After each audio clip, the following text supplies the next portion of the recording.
Hey guys, good afternoon. First of all, happy Juneteenth. Celebrate this day. This is a day for our freedom. We seldom celebrate 4th of July. Instead, we celebrate Juneteenth because 4th of July, 1776, blacks weren't free. We were still slaves. So Juneteenth was actually, our Emancipation Proclamation. So we celebrate that. Again, I want to come and do a video because it's just too much to type. Again, just addressing things that have been hurled at me, questions. And this comes from a friend of mine as well, and we'll just call him Billy. But he was quite upset when I mentioned white privilege. And of course, he was saying he didn't have it, and he began to tell me how he was born and raised in a poor neighborhood and this, that, and the other.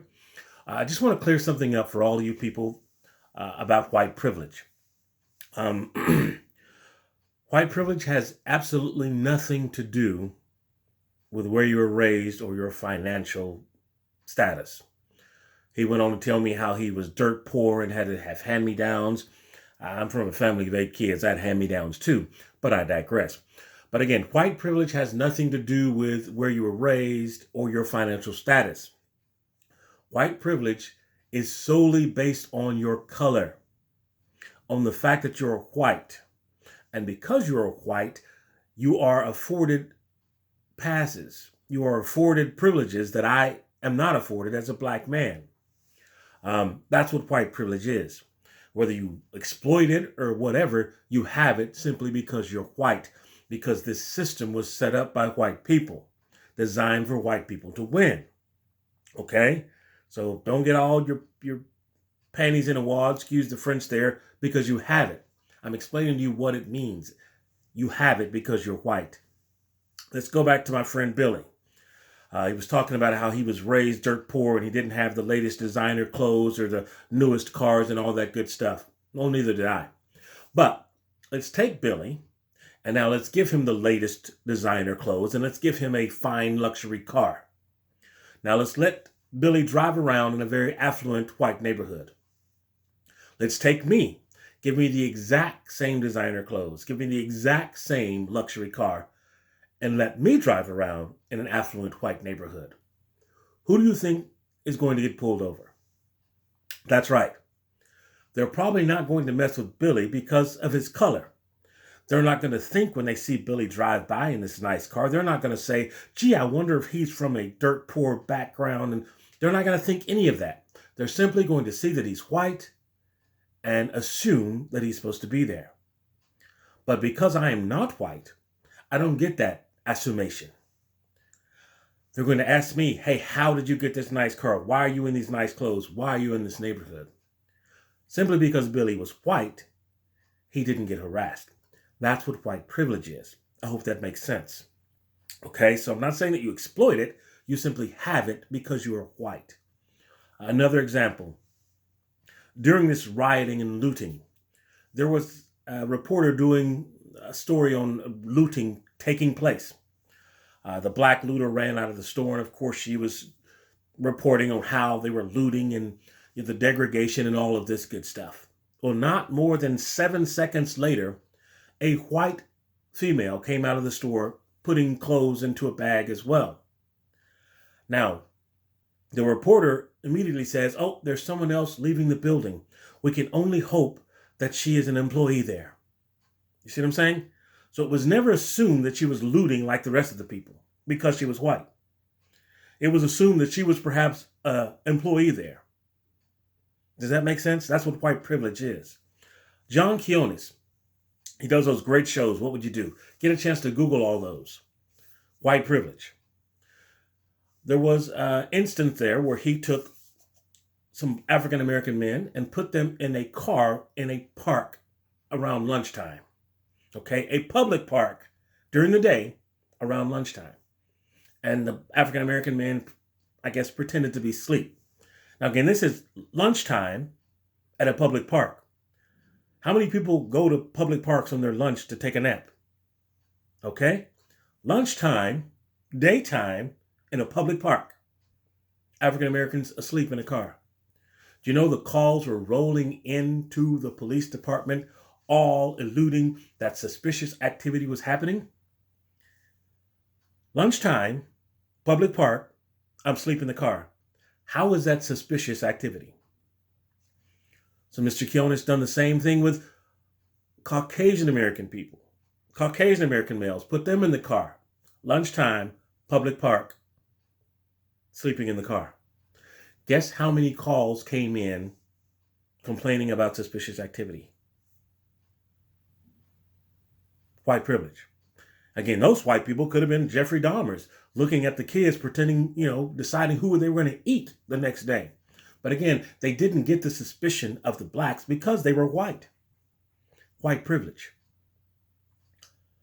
Another instance, young white man, bicycle, they gave him a pair of bolt cutters. He was cutting the chain off the bicycle. People walked by him, no one said anything. In fact, people stopped to help him and then gave their, stories of how they had locked themselves out. No one suspected anything. Flip the script. Young African-American man, bolt cutters, bicycle.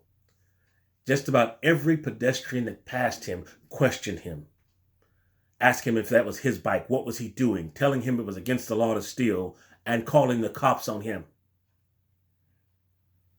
White privilege.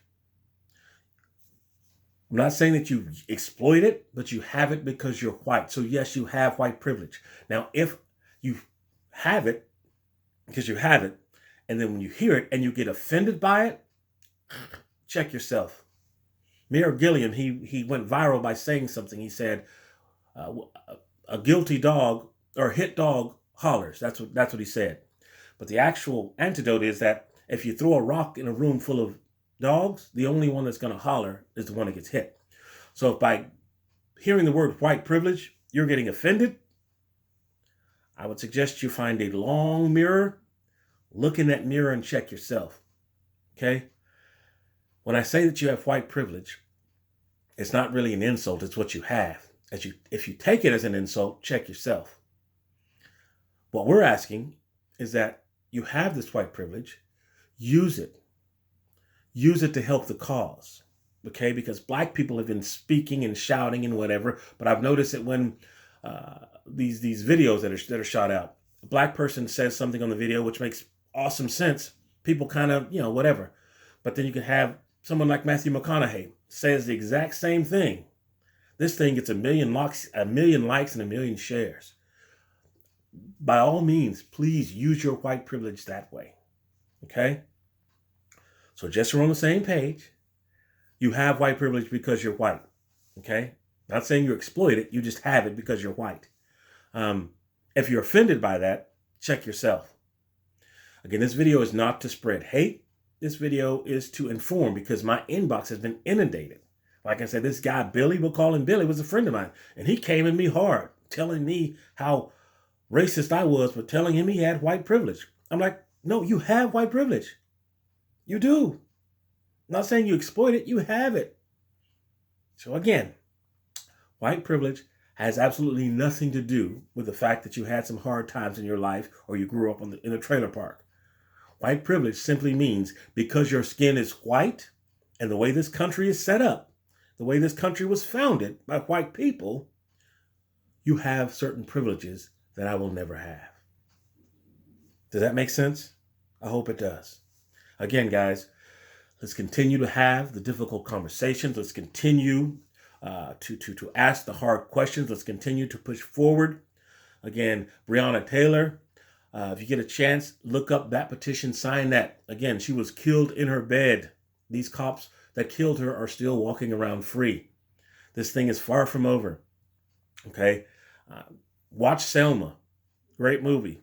I mean, this thing is far from over. But it's going to take us all pushing in the same direction. Okay? When blacks bring up something, we need for these detractors to stop trying to debate with us facts. Okay? Just stop talking so much and listen. Okay, if people are burning down buildings and tearing up stuff, let's start asking let's not start pointing fingers of what they're doing, but let's start asking, hey, why are they so upset? What could make someone so angry that they want to tear up stuff? Once we get there, we're in a better place. Okay? Again, love you guys all. Keep the questions coming. Actually going to do another debate, or excuse me, another film, because my inbox has been inundated again. People telling me, well, you grew up in Olton, you didn't suffer racism. Yeah, that's a whole nother video. Again, guys, I love you guys all. Keep the fight up. Keep talking. Keep having the difficult conversations. Communication. You guys be blessed. Have a great day. Happy Juneteenth. Freedom Day.